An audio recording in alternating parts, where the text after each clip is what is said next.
Hey there, welcome back to Cities in a Blink, where we uncover the stories behind the world's cities, one blink at a time. Today we will explore how Amsterdam became the capital city of the Netherlands. Rewind to the Dutch Golden Age when Amsterdam's real power wasn't a crown, it was a mechanism. Let me ask you this. When a ship returns from the other side of the world, where does its power actually land? On the dock? Or on the page where the voyage gets turned into numbers, contracts, and decisions? Because in 1600s Amsterdam, the dock was only the opening scene. The plot twist was that Amsterdam learned how to sell the future. In 1602, the Dutch East India Company, the VOC, lets ordinary citizens buy shares, and those shares start trading in Amsterdam. That sounds normal now. Back then, it was insane. It meant a voyage could be divided into pieces, risks could be spread, and profit could be claimed by people who never touched a rope.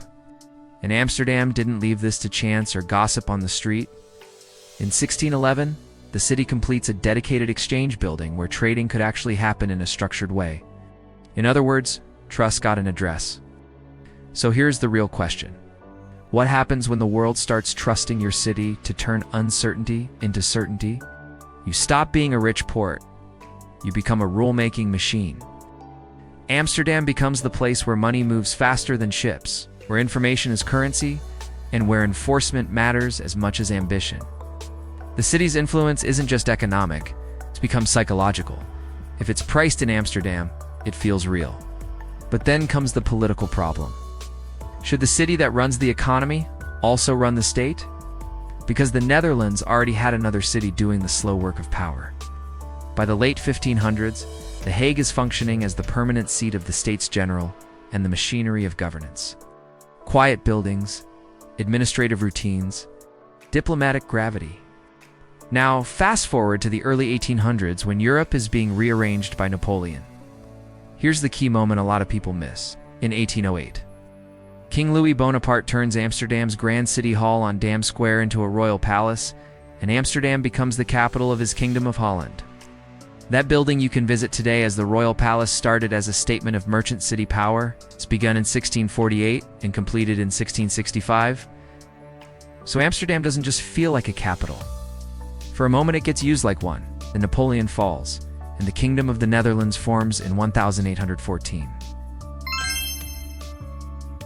The country doesn't want to. Rip out the government's nervous system and drag it across the map. The Hague already has the operating system.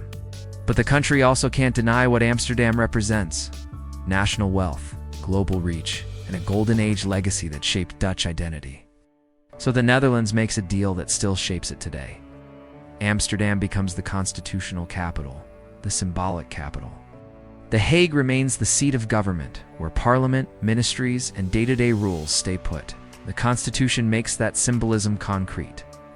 The monarch must be sworn in and inaugurated in Amsterdam. That's not decoration. It's the country saying, this city represents the nation, even if it doesn't run it. So let's put it in one clean question. What is stronger, a title or a system? Amsterdam got the title because its golden age influence was too central to deny. The Hague kept the system because systems do not move unless they have to. That is why the Netherlands has a capital that does not govern. It is design. Compromise between commerce and monarchy that worked. If you love discovering cities and the stories behind them, hit that subscribe button and join us for more adventures. Next up, we are heading to Reykjavik, Iceland. It's founded in 1786 as a trading post under Danish rule. Reykjavik grew into the only urban center large enough to hold national institutions. When Iceland gained sovereignty in 1918 and full independence in 1944, Reykjavik already had the administrative infrastructure, so it became the natural capital.